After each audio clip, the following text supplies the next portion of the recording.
Hola a todos los seguidores del canal, soy Verónica. Hoy tengo 48 años y quiero compartir con ustedes una historia que ocurrió a principios de los años 90, cuando tenía alrededor de 18 años. Existen cosas que uno cree que solo suceden en películas, tan increíbles que parecen irreales. Pero después de lo que viví, entendí que hay mucho más en el mundo de lo que podemos imaginar. Les advierto desde ya, nunca duden de nada, porque en cualquier momento la vida puede sorprendernos, especialmente cuando se trata de lo sobrenatural. Lo que voy a contar aquí solo lo saben las personas más cercanas a mí, mis padres, mis hermanos, mi esposo actual y mi hija. Como mencioné antes, tenía unos 18 años y vivía en una finca en el interior de Estados Unidos. Era una zona de pequeños terrenos, donde todos se conocían y vivían de lo que producían en sus tierras. Sé que muchos de ustedes estarían interesados en saber el nombre exacto del lugar donde ocurrió todo, pero les pido disculpas por no poder compartirlo. Tengo familiares en esa región y prefiero no exponerlos. Es un lugar muy pequeño, y estoy segura de que si alguien de la zona escucha esta historia, se armaría un gran alboroto. Los más ancianos probablemente recordarían lo sucedido y lo relacionarían con mi familia, lo cual no deseo que ocurra. Me casé muy joven, alrededor de los 17 años. Vivíamos en una finca, y en aquellos tiempos todo era difícil y alejado. Era el comienzo de los años 90, y no todos tenían automóvil en esa región. Los que vivieron esa época saben lo complicado que era conseguir cosas. No existían financiamientos a largo plazo, había que ahorrar y pagar al contado. En mi familia, que era un poco más afortunada, solo podíamos movernos a caballo o en carreta. Mi padre solía ir al mercado de la ciudad todos los domingos para vender lo que producíamos en la finca, verduras y gallinas. Cargábamos la carreta muy temprano, y mi padre y mi hermano mayor se encargaban de vender.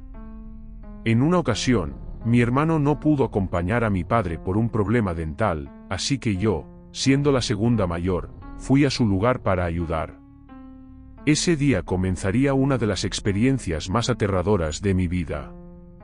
Al llegar al mercado, montamos nuestro puesto. A un lado, había otro agricultor vendiendo sus productos, y lo que me llamó la atención fue un joven que lo estaba ayudando. Era un chico atractivo, bien parecido, y parecía tener más o menos mi edad. Nos intercambiamos miradas. Yo era joven y nunca había tenido novio, solo conocía a algunos chicos de la escuela rural, ya que vivíamos alejados. Cuando vi al joven, me sentí atraída, y él también lo notó. Nos miramos todo el domingo, pero no pasó de ahí. La semana siguiente, no podía dejar de pensar en él, aunque ni siquiera sabía su nombre. Llegó el fin de semana y ayudé a mi padre a recoger las verduras y empacarlas para el mercado. Mi hermano, ya cansado de levantarse temprano todos los domingos, fingió tener dolor de estómago. Aunque me preocupaba su salud, me alegré, porque eso significaba que vería nuevamente al joven. Y como esperaba, ahí estaba, en el puesto de al lado, vendiendo. Cerca del mediodía, cuando la feria estaba por terminar, él se acercó y comenzó a hablar conmigo. Fue una conversación típica: ¿qué calor hace hoy? ¿Crees que lloverá más tarde? Así empezó nuestro diálogo. Fue entonces cuando supe su nombre, José. Conversamos un rato y en ese tiempo, supe dónde vivía. Él también me preguntó dónde vivía yo, y así comenzó lo que sería nuestro noviazgo, y luego, matrimonio. Mis padres aprobaron la relación, pero su familia no lo hizo. Fue un noviazgo complicado, sobre todo por la desaprobación de su madre. Sin embargo, solo después de casarme con él supe el verdadero motivo. Descubrí que no era que ellos no me aceptaran, sino que había algo sobre la condición de José que preferían ocultar. Durante nuestro noviazgo, solo nos veíamos los fines de semana y siempre bajo la supervisión de algún adulto. Teníamos que regresar a nuestras casas antes de las 8 de la noche, ya que en el campo todos dormían temprano. Al menos, eso era en esa época. Ahora, con la televisión e internet disponibles en todas partes, creo que eso ha cambiado. Una vez, mientras visitaba su casa y ayudaba a mi suegra a preparar el almuerzo, ella me pidió que fuera a buscar una olla en la despensa. Aunque ya llevaba tiempo saliendo con José y frecuentaba su casa, aún no conocía todos los rincones de la misma. Abrí la primera puerta que vi, pensando que era la despensa. Estaba oscuro, así que encendí la luz y me encontré con algo bastante extraño. Era un cuarto pequeño, vacío, sin ventanas, con una gruesa cadena anclada al suelo. Al final de la cadena había 2 argollas que parecían de las que usaban antiguamente para sujetar a los esclavos. Cuando mi suegra vio que estaba en ese cuarto, casi le da un infarto. Comenzó a gritarme, llamándome entrometida, imprudente y un montón de cosas que ni siquiera recuerdo. Fue un escándalo tremendo. Después de eso, pasaron 2 meses antes de que volviera a pisar la casa de él. Cuando José iba a mi casa, le preguntaba qué era ese cuarto, por qué estaban esas cadenas allí, y por qué su madre se había enojado tanto conmigo por haber entrado. Él me dio la excusa de que la casa era antigua y que ese cuarto se había usado para encadenar a los esclavos que trabajaban en la cocina de la casa principal. Podía ser cierto, pero me preguntaba, ¿por qué conservar esas cadenas? Era como tener un recuerdo triste de una época horrible. Así continuó nuestro noviazgo, lleno de altibajos, principalmente debido a su familia. José era un chico trabajador, aunque tenía semanas en las que estaba muy callado y otras en las que estaba más animado. A veces era calmado, pero en otras ocasiones se alteraba por cualquier tontería. Sin embargo, nunca se enojaba conmigo ni me trataba mal. En ese momento yo era joven y no comprendía del todo su comportamiento. Hoy en día, podría clasificarlo como alguien con trastorno bipolar. El matrimonio fue otra historia difícil. Mis suegros no querían que nos casáramos de ninguna manera y siempre buscaban excusas para evitarlo. Después de 2 años de noviazgo, José y yo queríamos casarnos y empezar nuestra vida juntos, lejos de su familia. Finalmente, sus padres se dieron cuenta de que no podían evitar el matrimonio. Un día, llamaron a mis padres y a mí a su casa para hablar. Nos dieron una larga lista de argumentos en contra del matrimonio, y al final dijeron que José tenía un trastorno, una especie de esquizofrenia, y por eso temían tanto el casamiento. Mi mundo se desmoronó. No podía entender por qué José nunca me había contado nada sobre su condición. Durante toda la conversación, él permaneció cabizbajo, sin mirarme a los ojos. Recuerdo que fue una conversación larga. Para mí, todo parecía un sueño, era demasiada información de golpe. Finalmente, su madre impuso una condición para que nos casáramos: yo tendría que vivir con ellos en su casa, que era grande y podía acomodarnos a todos. Mi mundo se vino abajo.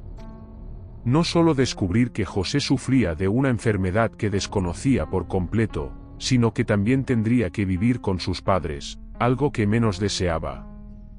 Antes de seguir, no olvides suscribirte si no lo has hecho y compartir este contenido para llegar a más personas. También te invitamos a visitar nuestra tienda. Sigamos. Recuerdo a mi padre mirándome y diciéndome: hasta ahora nunca me he metido en tu relación. Siempre te he dejado libre para decidir, pero desde este momento quiero que quede claro, estoy en contra de este matrimonio. Entonces se levantó, me tomó de la mano y nos fuimos.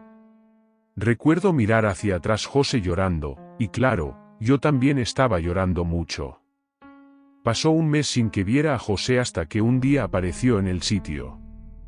Fue recibido muy mal por mi padre y mi hermano mayor. Yo solo supe que estaba allí porque uno de mis hermanos menores, que todavía era un niño, corrió a decirme que él estaba en casa. Fui hasta donde estaba José, justo cuando ya se iba porque mi padre lo había echado. Le pregunté por qué había venido, y me dijo que solo quería hablar conmigo. Se disculpó por no haberme contado antes sobre su enfermedad, pues tenía miedo de que yo no lo aceptara. Me explicó que ni siquiera él sabía exactamente qué tenía, ya que después de su crisis no recordaba nada. Le pregunté por qué no buscaba ayuda médica, y me respondió que su madre lo había llevado a varios médicos cuando era niño, pero que ninguno logró resolver su problema. Al menos, eso era lo que ella decía. Cuando mi hermano vio que estábamos conversando, empezó a gritarle y a insultarlo, pero mi madre intervino y le dijo que nos dejara hablar, pues José tenía derecho a explicarse y a pedirme disculpas. Conversamos durante horas. Y aunque mi familia estaba en contra, terminé casándome con José. Me mudé a la casa de sus padres, y esa fue la decisión más idiota que tomé en toda mi vida. En la primera semana, descubrí el verdadero motivo del cuarto sin ventanas y con cadenas. José, al menos una vez al mes, tenía que dormir encadenado en ese cuarto.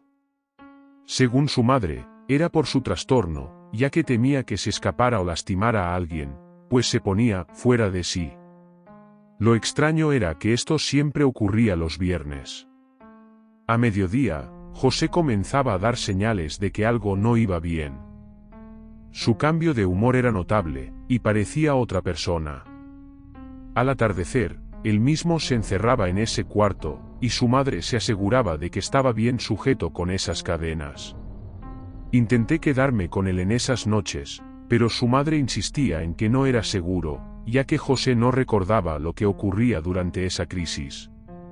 Ella incluso trancaba la puerta de mi cuarto, diciendo que era por mi propia seguridad. Aquellas noches eran horribles. Se podía escuchar los gritos de José desde ese cuarto, seguidos por el sonido de las cadenas agitándose violentamente. Luego, los gritos se transformaban en algo extraño, como rugidos que parecían de un animal. Después de un año viviendo ese martirio, una noche mi suegra se descuidó. Después de que José se encerrara en el cuarto, fui a la cocina y dejó la puerta abierta. Mi plan era que, una vez que ella me trancara en mi cuarto y se fuera a dormir, yo saldría por la ventana de mi habitación, entraría por la puerta de la cocina y llegaría al cuarto de José para ver qué sucedía realmente con él. Hice todo según lo planeado. Cuando llegué a la puerta del cuarto, escuché unos gemidos extraños, como si José estuviera sufriendo mucho. Impulsada por el deseo de ayudarle, abrí la puerta. El cuarto estaba oscuro, así que encendí la luz. Lo que vi fue la escena más horrenda de mi vida. Lo que estaba en ese cuarto no era José. Era una criatura, una especie de animal parecido a un mono.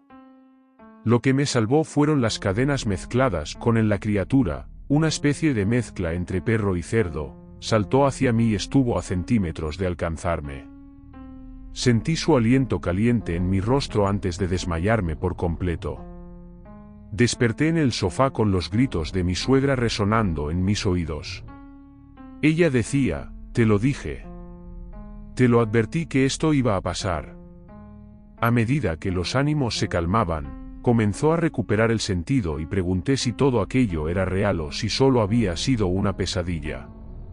Mi suegro se sentó a mi lado, aún nervioso, y comenzó a contarme cómo había empezado todo. Según él, cuando José era un bebé y aún no había sido bautizado, estaban eligiendo quiénes serían sus padrinos. Un matrimonio amigo de ellos, en particular la mujer, deseaba fervientemente ser la madrina de José. Sin embargo, ellos tenían en mente a otra pareja, pues la mujer en cuestión siempre les había parecido muy extraña. Cuando decidieron quiénes serían los padrinos de José, esta mujer se enfureció y discutió con ellos. El día del bautizo, aunque no estaba invitada, se presentó en la iglesia. Según el relato del padre de José, en el momento en que los padrinos llevaron al bebé hasta la pila bautismal, esta mujer se acercó furtivamente y le arrojó al rostro un poco de agua que llevaba en un frasco. La escena se tornó aún más perturbadora cuando el agua desprendió un olor nauseabundo que impregnó toda la iglesia. El padre relató que el sacerdote pidió que retiraran a la mujer, pero antes de irse, ella lanzó una advertencia: este bautizo no servirá de nada. Él está condenado a correr por las noches como un animal, una vez al mes, cada viernes. Desde aquel día, José cambió. Todo parecía normal hasta que cumplió 14 años, cuando comenzaron las transformaciones que yo misma había presenciado. Esa noche pasó el resto del tiempo sentada en el sofá, incapaz de asimilar lo que había escuchado. Apenas amaneció, le pedí al padre de José que me llevara de regreso a casa de mis padres. Me pidió, casi rogando, que no contara a nadie lo que había visto, ni siquiera a mi familia, y que si quería separarme de José, inventarían alguna excusa. Su mirada reflejaba tanto miedo como la mía. Acepté, pero en cuanto llegué a casa, le conté todo a mis padres. Al principio no me creyeron, pensaron que era una invención para separarme de José. Sin embargo, mi padre decidió ir a hablar con ellos. Cuando regresó, me dijo que algo muy extraño había ocurrido esa noche, pues todos se comportaban de manera inusual y evasiva.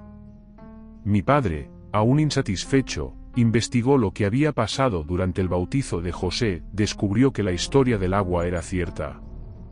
Según le contaron, el sacristán tuvo que limpiar la pila bautismal con desinfectante porque el olor a podrido permaneció durante días.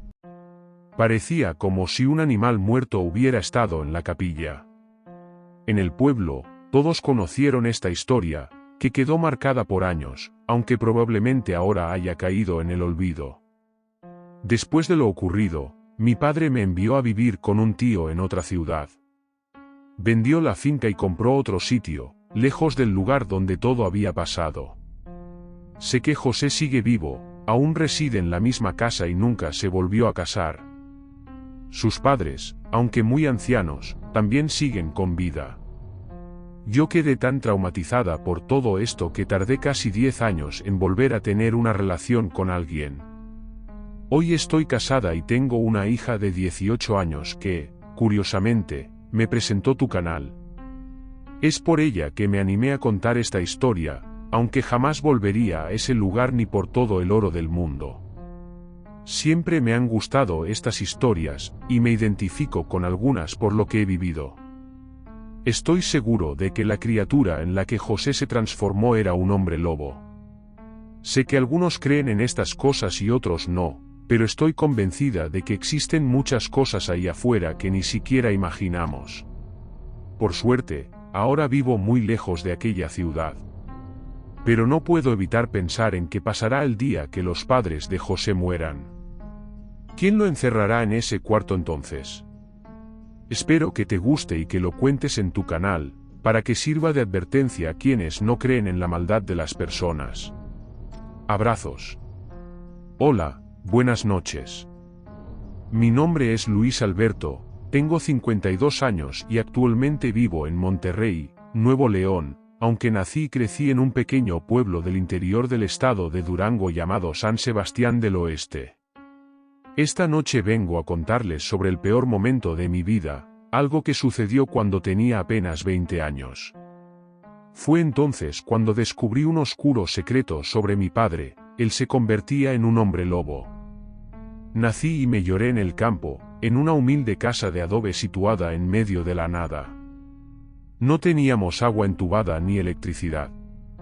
El agua que usábamos provenía de un pequeño río que estaba a varias horas caminando, y nuestra luz venía de lámparas de aceite. Éramos una familia sencilla, vivíamos mis padres, mis 2 hermanos menores y yo.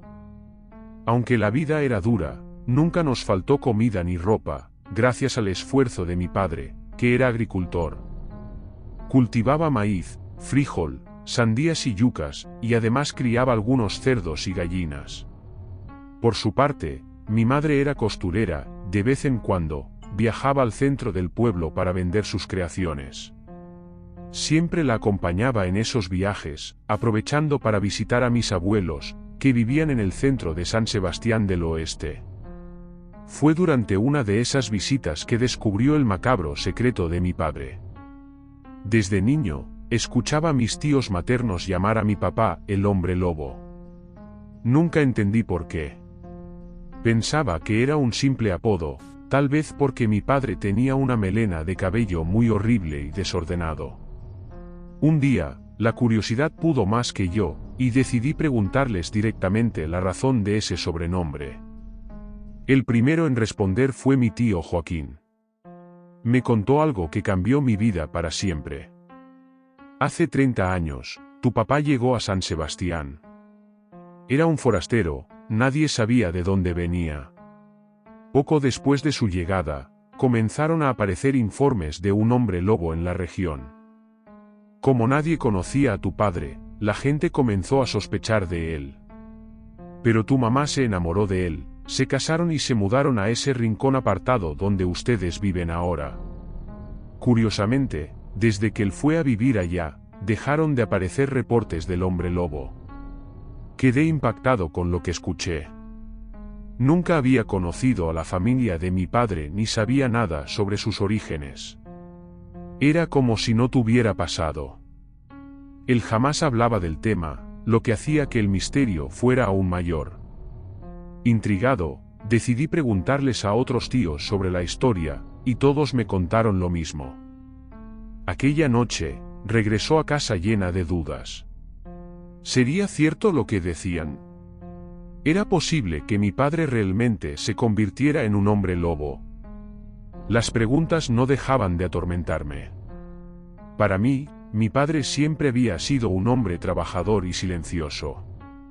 ¿Cómo podía esconder algo tan monstruoso? Siempre vi a mi padre como un hombre trabajador y dedicado, alguien que hacía todo lo posible por mantenernos a salvo y con lo necesario. No podía creer que fuera una criatura tan cruel como decían. Sin embargo, las dudas seguían atormentándome. Decidí vigilarlo por las noches para confirmar la verdad, ya que preguntarle directamente podría enfurecerlo o crear un problema entre nosotros. En nuestra región, en aquel rincón apartado del campo mexicano, nos acostábamos temprano. A las 7 de la noche ya estábamos dormidos, debido a la falta de electricidad. Durante mis vigilias nocturnas, noté que mi padre siempre se levantaba a la medianoche. Al principio, no parecía nada fuera de lo común. Salía para beber agua o al patio a hacer sus necesidades. Esto me llevó a pensar que quizás mis tíos habían inventado esa historia por resentimiento, ya que mi padre se había casado con su hermana. Pero todo cambió una noche de luna llena. Era un viernes, y la luna brillaba con tanta intensidad que iluminaba el paisaje como si fuera de día. Esa noche, mi padre hizo algo que nunca había visto antes, salió de la casa vistiendo solo un pantalón, sin camisa ni calzado. Antes de marcharse, cerró la puerta con llave desde fuera y lanzó la llave al interior por la ventana. Entonces me pareció extraño, y mi curiosidad fue más fuerte que mi miedo. Lo seguí, manteniéndome a una distancia segura para que no me descubriera. El camino estaba claro gracias a la luz de la luna, y avancé detrás de él, observando cada uno de sus movimientos. De repente, mi padre se detuvo cerca de un árbol viejo y hueco. Se quitó el pantalón, lo escondió dentro del tronco y continuó caminando. Me sorprendí, pero decidí seguirlo. Tras unos 15 minutos de camino, llegamos a una casa abandonada cerca de nuestra finca. Junto a ella había un corral viejo y destartalado que en otros tiempos había sido un chiquero. Fue ahí donde todo sucedió. Vi a mi padre arrojarse al suelo dentro del chiquero, arrastrándose como una serpiente. Se revolcaba de un lado a otro, como si estuviera en medio de un ataque. Por un momento, pensé que estaba enfermo y estuve a punto de salir de mi escondite para ayudarlo. Pero entonces escuché un gruñido aterrador, un sonido profundo y feroz que no parecía humano. El miedo se apoderó de mí mientras observaba cómo su cuerpo comenzaba a transformarse. Ya no era el hombre delgado y bajo que conocía, ahora era más grande, más musculoso, y su figura cambiaba de manera grotesca. Continuaba retorciéndose en el suelo, emitiendo esos gruñidos y ronquidos escalofriantes. En ese momento, me di cuenta de que los rumores eran ciertos, mi padre se estaba convirtiendo en un hombre lobo. Su figura ya no tenía nada de humana. Paralizado por el horror, apenas podía moverme. Finalmente, el miedo me hizo reaccionar. Sin pensarlo dos veces, corrí hacia nuestra casa tan rápido como pude, con el corazón latiendo a toda velocidad. En ese momento supe que los rumores sobre mi padre eran ciertos. Cuando llegué a casa esa noche, me metí en la cama de inmediato. Aunque intentaba dormir, no podía dejar de escuchar a lo lejos los aullidos de aquella criatura. El sonido resonaba en la distancia, pero era lo suficientemente perturbador como para mantenerme despierto. A la mañana siguiente, mi padre parecía completamente normal. Lo vi trabajando en el campo, deshiervando con la misma calma y concentración de siempre. Aquella época fue muy difícil para mí. Vivir con el miedo constante de saber que mi padre se transformaba en un monstruo era algo que me carcomía por dentro. Cada noche me despertaba a la medianoche con el temor de que esa cosa pudiera entrar a nuestra casa y destruir a toda mi familia.